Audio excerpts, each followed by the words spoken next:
Welcome to another episode of Scottish Murders. I'm your host Dawn, and this episode, which I'm really sorry has been so delayed, covers the solved murders of Kay Wylie in 1984 and Nancy Nichol in 1985 in Ayrshire. Part 2, which will be released just before the end of 2025, will cover the trial, where so much that hadn't already been reported came out, and the aftermath of the trial, with rumblings of there having been a miscarriage of justice going on for many years afterwards. This will be the last case of the year. Then Scottish Murders will be taking a break in January before returning in February. Don't worry though, if you're a The Bra or Belterian Patreon member, we'll be releasing 2 early access mini episodes in January, which will then be released in February for everyone else. And we'll release for Patreon members 2 Scotland Then episodes in February to accompany the 2 January mini episodes. Complicated, I know, but if you subscribe or are a member on Patreon, you'll get notified as soon as episodes are released. I also just wanted to say thank you so much to everyone who commented regarding the facts only and more detailed episodes about James Craik's murder. We appreciate your support, and thank you for continuing to listen to my waffling. Don't forget you can listen to the more detailed James Craik episodes for free on Patreon now. I'd also like to give a shout out to our more recent The Broyan Patreon members. Thank you so much, we really do appreciate you, and we hope you enjoy the exclusive Scotland Then episodes going forward. And thank you to our most recent Belterian Patreon members, Stephen and Western Witch. Thank you so much for your support. However you support us, whether it's becoming a Patreon member, leaving a review, continuing to listen to our episodes, or even leaving a comment on Spotify or YouTube, such as Livia, all the way from Massachusetts, and I'll probably butcher this, but also Denry Farms, who's from Brecon but lives in America. We appreciate every last one of you. Thank you. Now let's get on with this week's episode.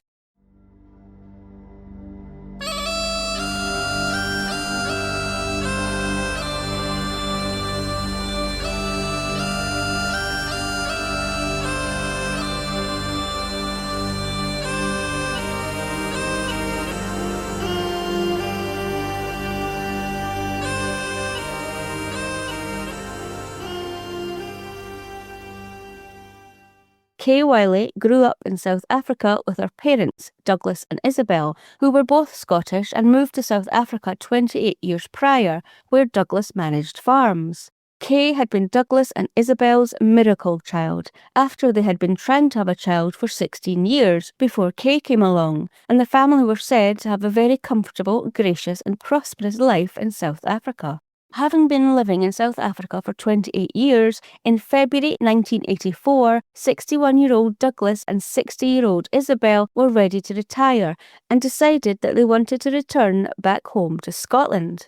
However, their 19-year-old daughter Kay had grown up in South Africa, all of her friends were there, and she had just started on a teacher training programme. So Douglas and Isabel were concerned she wouldn't want to go with them. But that wasn't an option for the couple, with Douglas saying, "I want to have my little family around me." And we felt if Kay stayed on and qualified, she would probably marry a South African lad, and then obviously wouldn't come to Scotland. With Isabel saying we didn't want her to stay behind. We would never have been near or close to her again if she married a South African. Douglas and Isabel had nothing to worry about though, as when they told Kay their plans, she loved the idea and immediately agreed to go with them, despite friends of the family urging them all to rethink and stay in South Africa. Having made the decision and all agreeing to return to Scotland, the family wasted no time in settling their affairs, ready to begin their new life in Scotland. The Wylie family returned to Scotland on the 27th of April 1984 and initially stayed with Isabel's brother-in-law Bill in Ayr. The family quickly settled in, with Kay securing a job part-time in a kitchen showroom, buying a car, getting a boyfriend, and even helping to find the family their new home in Scotland.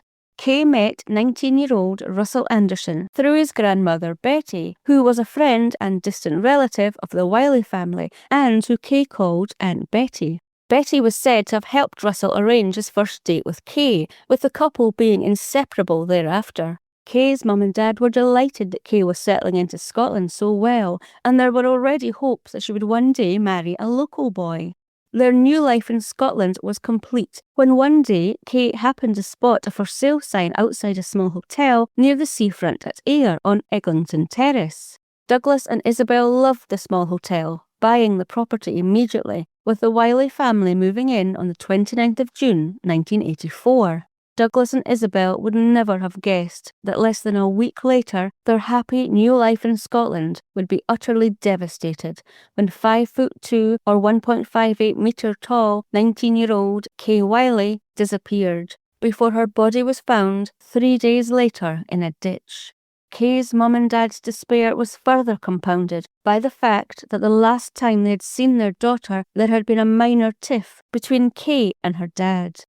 With the Wylie family now having moved into their dream new home, all they had to do was unpack. And so around lunchtime on Tuesday the 3rd of July, Douglas, Isabel and Kay were trying to do this very task, when Kay apparently became distracted when she found her pop records and started going through them instead of continuing to help unpack boxes, a fact that her dad, Douglas, became mildly irritated about and gave her a mild telling off, telling her to get on with the job, with Kay's mum Isabel trying to calm the situation down. However, Kay took umbrage to this and apparently huffed out of the home and drove away in her white ex-registration Mini. She then drove to her boyfriend Russell's luxury family home outside Dundonald, about a 24-minute drive north of her home in Ayr, and the couple went for a drive, ending up stopping in a nearby car park to chat for about 20 minutes or so, before returning to Russell's family home, where Kay stayed for a few hours, having cups of tea with Russell and Aunt Betty, before returning home in the late afternoon. However, she still wasn't ready to forgive her dad for his telling off, and so went to her room to change, refused the evening meal, told her parents she was going to the nearby leisure centre for a swim, and left the home about 7 p.m. This was the last time Douglas and Isabel would see their daughter alive, although Douglas had not spoken to Kay since their tiff earlier that day. Upon leaving the home in the evening, Kay didn't in fact go for a swim. Instead, she went to see her boyfriend Russell, who was working in his dad's pub in Gateshead near Kilmarnock, about a 26-minute drive north of her home, where she spent the evening until closing time, before following Russell in her car while he dropped off a customer, then following Russell to his family home in Dundonald, about a 5-minute drive away. When they arrived at Russell's family home, Russell's gran, known to Kay as Aunt Betty, was still up, and as it was now about 12:45 a.m. on the Wednesday morning, Aunt Betty told Kay that it was getting late and she should be heading home now. Kay agreed, and Russell and Betty watched the tail lights of Kay's Mini as she made her way down the driveway and onto the main road. Back at the small hotel in Ayr, Douglas and Isabel decided to head to bed shortly before midnight, leaving the door unlocked and the lights on, assuming that Kay would be returning as usual shortly after midnight. However, when the couple arose and went downstairs early on Wednesday morning, the door was still unlocked, the lights still on, and Kay was not in her room. Isabel immediately started phoning around the hospitals, but Kay was not there. Next, she rang Kay's boyfriend's family home to see if Kay was there, but she was told that Kay had left just before 1 a.m. that morning. With fear now gripping Isabel, she then rang the police to report Kay missing, while Kay's dad Douglas wondered if maybe Kay had been in an accident on her way home from her boyfriend's house, and so he borrowed his brother-in-law's car and drove the route Kay would have taken coming back to their home in Ayr from Russell's family home, but there was no sign of her. He did, however, see Russell driving in the opposite direction towards him, who, upon being told Kay was missing, had jumped in his car and gone out to search for her. And so Kay's dad motioned for him to stop, and the pair agreed to check several other places for Kay, but they weren't able to find any trace of Kay or her white Mini. Fearing the worst, Douglas drove back home and waited with his wife for the police to arrive. Following police speaking to Douglas and Isabel and them reporting Kay missing, they carried out initial inquiries, including checking if Kay had gone for a swim the previous day as she had told her parents, which she didn't, and speaking with the last known people to have seen Kay alive, all of which gave them no leads. However, the police would get their first big break that very Wednesday evening, although it only heightened fears for Kay's safety. Just before midnight on Wednesday the 4th of July, Kay's white Mini was found abandoned in a lane 500 yards or metres from her parents' hotel.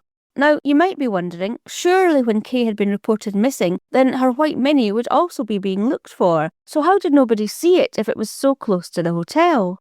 Well, apparently, after the police investigated this, they explained that they had established that the Mini had not been abandoned close to the hotel until at least midday on the Wednesday. This was established as a particular leaflet had been on the car when it had been found, and those who had been distributing those leaflets had left the area around that time. Kay's car was found to be unlocked, with her personal possessions, including her handbag, a small amount of money, personal papers and receipts, all being found in the back seat of the car. Although Kay's ostrich skin purse was missing. Also missing from Kay's white Mini was the digital clock, which has another interesting story behind it, a story that eventually led to detectives' number one suspect becoming an even more likely suspect. Police at this time stepped up their search for missing Kay, as did Kay's parents, by speaking to reporters in the hope of someone having information that would help them find Kay, and also to put to bed rumblings that perhaps Kay had run away. Douglas told reporters that they had a fantastic relationship with Kay, that my daughter is not running away. She is being prevented from coming home or phoning me. Little did Douglas know that at almost the exact time on the Friday evening he was speaking to reporters, a tractor driver on a farm in Dunure came across 19-year-old Kay Wylie's body lying in a ditch, a 16-minute drive southwest of our home. While it was advised that Kay's cause of death was not known yet, Detective Chief Superintendent Joe Fleming of Strathclyde CID confirmed that they were treating it as murder and that a murder inquiry was underway. But for Douglas and Isabel, their world had just collapsed. They were in utter shock and despair, blaming themselves for Kay's murder, with Isabel saying that, "We were so selfish. Kay was living a wonderful life in South Africa. All her friends were there, all her job prospects, but we didn't want her to stay behind." They didn't want Kay to put down roots in South Africa, as they wanted her with them in Scotland. And Douglas said about their decision to leave South Africa that, "We had a comfortable, gracious way of life among a lot of very gentle, decent people. There were no weirdos there. My daughter was safe in South Africa," adding that leaving South Africa was the biggest mistake of our lives, and that they now had to live with that. Kay's mum Isabel added through tears that whoever killed Kay has destroyed not only her life, but ours. "I just wish to goodness we had kissed and cuddled and made up after the tiff that day. Perhaps if we had, Kay might be alive just now." When the couple were asked if they would be staying in Scotland and their hotel, Isabel said, "My husband has said he could put a match to the hotel." Douglas and Isabel Wylie didn't stay in Scotland, but I'll cover that in the next episode. Also speaking to reporters after Kay's body was found was Kay's boyfriend Russell Anderson, who said that, "I was shocked when I heard the news about Kay's murder. I cannot think of any reason why anyone should want to murder her." Going on to say when asked about his relationship with Kay that, "I had known her 4 or 5 weeks and saw her almost every day. She was wonderful company, but there was no serious romance." So following Kay's body being found, police made an appeal for anyone with information about Kay's movements to come forward, as up to that point, the last known sighting of Kay was her driving down her boyfriend's drive at 12:45 a.m. on Wednesday morning. Police desperately needed more information to try and find out what happened to Kay and who murdered her. They did have a couple of theories that they shared though. Police believed that Kay's killer had dumped her body in the ditch at Dunure before driving her Mini back to Ayr and abandoning it close to her home. The fact that Kay's killer did this suggests to me that he must have known Kay and where she lived. Otherwise, why abandon her car so close to her home? That couldn't have been pure coincidence. Detectives also believed that Kay must have known her killer, as they were working on the theory that she had likely picked someone up in her car after she left her boyfriend's family home, someone who had then taken her or told her to drive to Dunure, where they killed her. Kay's parents backed this up by saying that Kay was not the type of person to pick up strangers in her car, in daylight, never mind at night, with her mum saying that she was afraid of the dark. In South Africa, everyone is security conscious, and it's even an offence to hitchhike. Okay, so Kay's killer was likely someone she knew. Her killer shouldn't be overly difficult to trace then, considering Kay's parents said that she had only a few close friends and no secret boyfriends. So the key would be trying to fill in the timeline after Kay left her boyfriend's family home at 12:45 a.m. on Wednesday the 4th of July. However, that didn't look like it was going to be an easy task, as on the 17th of July, 11 days after Kay's body was found, Detective Superintendent John Fleming said, "So far, we have had no confirmed sightings of Kay after she left her boyfriend's home in Dundonald on the 4th of July. Although he went on to say that she may have picked up her killer in the middle of Ayr, and that we believe she drove her killer to the spot in Dunure where her body was found. They also believed, despite having no confirmed sightings, that Kay also may have gone to a coffee stall at the North Harbour in Ayr, or to a hamburger restaurant called Yum Yums in the Sandgate area of Ayr that stayed open into the early hours."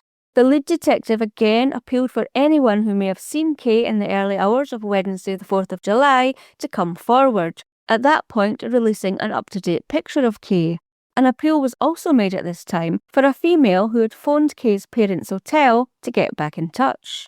For almost a month, detectives must have been quietly working in the background on Kay's murder inquiry, trying to secure and follow up as many leads as they could and establish Kay's movements in her final hours, as it wouldn't be until the 10th of August that the next article about Kay's murder appeared in the Scotsman, headed "New Lead in Ayr Murder Inquiry." Police had apparently been contacted by a man who had seen the updated picture of Kay, released weeks after her murder, and realised that he had seen her somewhere, not having recognised Kay from the previous photo that had been released of her. This man said he had puzzled over where it was he had seen her before it finally dawned on him, with Detective Superintendent Fleming saying that now this man was almost certain that he had seen Kay in Yum Yum's restaurant in Sandgate about 1:30 a.m. on the 4th of July. But there was more. This man said that she hadn't been alone, but with a man in his mid-20s, between 5'10" and 6 foot, slimly built, with a thin face and dark, clean-shaven collar-length hair, wearing a dark casual jacket, which may have had padded shoulders. Police then appealed for this man, who had almost certainly been seen with Kay, to come forward. Do you think he did? Okay, so the police were slowly but surely getting a timeline of Kay's potential movements. So after leaving her boyfriend's family home at 12:45 a.m, Kay presumably came across a man she knew on her way home, and the pair then potentially went to the Yum Yum restaurant, getting there about 1:15 a.m. and leaving around 1:45 a.m. It was reported that detectives had already interviewed more than 40 people who had been in the restaurant at the time this witness said he'd seen Kay there with a mystery man, but that he would like to speak to anyone else who was there on the 4th of July around 1:15 a.m. to 1:45 a.m, including the male who had potentially been seen with Kay.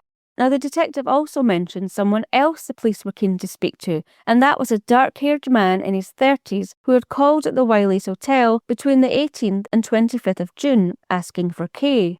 Now, the Wylies didn't actually move into the hotel until the 29th of June, which this man was told, but he was given the address and telephone number of the house that they were staying in at the time. However, Douglas and Isabel said that this man never made contact with them. I wonder who this man was. Another friend of Kay's? But if it was a friend, surely he would know when she was actually moving into the hotel. Now, the police really believed the Yum Yum restaurant sighting of Kay and this mystery man was very credible, and they were desperate to get as much information as possible. And so 14 days after revealing a witness had come forward saying he believed he had seen Kay in this restaurant with the mystery man, they carried out a reconstruction, which included 34 of the actual people who visited the Yum Yum restaurant on the night of Kay's disappearance between 1 and 2 a.m, with a police constable playing the role of the mystery man and a local girl from Ayr playing Kay, who bore a strong resemblance to her and who by coincidence had also been at the Yum Yum restaurant twice that night, although neither of her visits coincided with the time Kay was there. Detectives also said that they had now traced and spoken to 88 people who had been at the hamburger restaurant between midnight and 3 a.m. It was reported that for the reconstruction, all of the tables would be occupied as they were on the night Kay went missing, and people had been encouraged to come along to the reconstruction to see if anything jogged their memories. Afterwards, Detective Superintendent Fleming said that the reconstruction had been worthwhile and that 3 guests who came to the restaurant had provided corroboration that a couple had sat at one of the tables in the restaurant, a couple that had not been there during the reconstruction. The guests said that the female of this couple, thought to be Kay, and the mystery man wore a white top, as Kay had done the night she went missing. Sadly, nobody in the restaurant actually knew Kay, so nobody could say for certain that the female of this couple had actually been Kay, but there was a striking resemblance. I wondered if perhaps people were getting confused between Kay and the female who played her in the reconstruction, who bore a strong resemblance to Kay, and who was also there twice on the same night Kay disappeared. However, police did rule this out. Sadly, this doesn't appear to go anywhere else, and Kay's murder inquiry went cold, with nothing else being reported about Kay's murder until May 1985, when another teenager was reported missing. While there was nothing being reported in the newspapers about Kay's murder, that doesn't mean that detectives weren't still working hard, and there was plenty going on behind the scenes. But all that doesn't come out until the trial. But before we get there, sadly, the body of 18-year-old Nancy Nichol from Kilmarnock is found after she was reported missing a month earlier on the 2nd of May 1985. There wasn't a lot of information about Nancy, I think mainly because her murder investigation didn't last long before her and Kay's potential killer was arrested and charged. 18-year-old Nancy Nichol lived with her mum Agnes, dad William and 14-year-old sister Christine at Rathburn Avenue in Kilmarnock, and she worked in a clothing factory as a machinist. As far as Agnes and William knew, Thursday the 2nd of May 1985 would just be like any other workday for the family. The adults would go to work and Christine would go to school before they came home, had tea together and then did their separate things. The only difference on that particular day was that it was Agnes's 46th birthday, and they all planned to stay in that night and celebrate together with a bottle of champagne and a takeaway. Little did they know that Nancy had made other plans for that day and night. She wouldn't be going to work. Instead, after kissing her mum goodbye, wishing her a happy birthday, she met her colleague and friend Lorna, and the pair of them spent the lovely sunny morning just walking along the Troon shore, before another friend, and also a colleague at the clothing factory, met Nancy and Lorna and gave them their wages, which she had collected for them both. Now Nancy and Lorna had money, they could really enjoy themselves. And so they headed into Troon and met some other friends, 2 young men and another young girl, before visiting several amusement arcades, cafes and pubs, where they played games of pool for the rest of the day. About 9 p.m, Lorna had had enough and decided she was going home, so Nancy and their other friends said bye and Lorna got a taxi home. Nancy stayed on drinking, playing pool and laughing with her friends until about 11:30 p.m, before she too told friends that she was heading home. Nancy began to walk towards the taxi rank, being seen in Portland Street about 11:45 p.m. by a taxi driver who recognised her, who said that she was standing by a shop window being spoken to by a young man. Now I thought that was a weird way to say that. I'd have said he saw her speaking to a young man, but the way the taxi driver said it, that she was being spoken to by a young man, which was repeated many times in the article, sounds like perhaps she didn't necessarily want to be speaking to this young man, and that he was doing all the speaking. Back at their home in Kilmarnock, Nancy's mum Agnes picked at the remains of their takeaway as she checked the time for the umpteenth time that night. When 9 p.m. came around and there was still no sign of Nancy, Agnes and William decided to go to bed and tear a strip off their daughter in the morning for letting her mother down on her birthday. Little did they know they wouldn't be seeing their daughter alive again. Nancy's dad William called the police early the following morning to report Nancy missing, when they discovered she had not come home the previous evening and after ringing round her friends. Due to the murder in July 1984 of Kay Wylie in Ayr, the police were especially concerned for Nancy's safety, especially as Kay's killer had never been found, and so an immediate search for Nancy Nichol was arranged. A team of detectives carried out door-to-door inquiries, police dogs were called in to help search the surrounding area, and police frogmen searched the Troon Marina and the Troon shoreline, but Nancy's body was not found. 14 days after Nancy had been reported missing, an article stated that in a last desperate bid to trace Nancy Nichol, police had turned to using a sophisticated heat-seeking camera, which they used, along with a Navy helicopter, to scour the Ayrshire coast between Troon and Kilmarnock. However, there was still no sign of 18-year-old Nancy Nichol, and the massive search was called off. Although a police spokesperson said that the police incident room, which had been set up in Troon at the time of Nancy's disappearance, would continue to be manned, and anyone with any information was encouraged to come forward. 16 days after the search was called off, Nancy's 5-foot, fair-haired body was finally found by members of the public who spotted something entangled among seaweed on rocks just off the Royal Troon golf course during low tide. Police revealed that Nancy's body had been identified from her clothing. Now, while police again refused to say what had been Nancy Nichol's cause of death, they did say that her death was being treated as murder and that a report would be sent to the Procurator Fiscal. Again, there is a lot going on behind the scenes with the police that we don't find out about until the trial. I found this a bit odd though, as it was reported on the 8th of June, less than a week after Nancy's body had been found, that Nancy's funeral took place. Now, I know that murder victims' bodies are not released for funeral if a murder suspect has not been identified, so I did find this a bit odd, but I thought perhaps because Nancy's body had been in the sea for so long, there was no evidence present, therefore there was no point in not releasing her body to her family. Then I read to the end of that article and realised that police had in fact identified a suspect, and that 18-year-old Andrew Cameron of Troon had been charged with Nancy's murder. With it being reported 5 days after Nancy's funeral that Andrew Cameron had appeared at Ayr Sheriff Court and had been committed for trial on a charge of murdering 18-year-old Nancy Nichol of Kilmarnock, accused of strangling her and throwing her body into the sea from the Troon foreshore. At this time, Andrew Cameron made no plea or declaration, and he was remanded in custody. And you'll never guess who his solicitor was. None other than Joe Beltrami. God, he gets about. I've come across him so much while researching episodes. Now, you're probably wondering, what about Kay Wylie? Wondering maybe, how did detectives suddenly come up with this killer? And how do they link him to Kay Wylie's murder too? Oh, it's a whole story. A story for part 2. As I said before, so much comes out at the trial and afterwards about what has been going on. So join us for part 2 in 2 weeks' time, just before New Year. And I'll be sure to get the Scotland Then episodes for 1984 and 1985 out before the end of the year too for our The Bra and Belter Yin Patreon members. So until then, I've been your host, Dawn.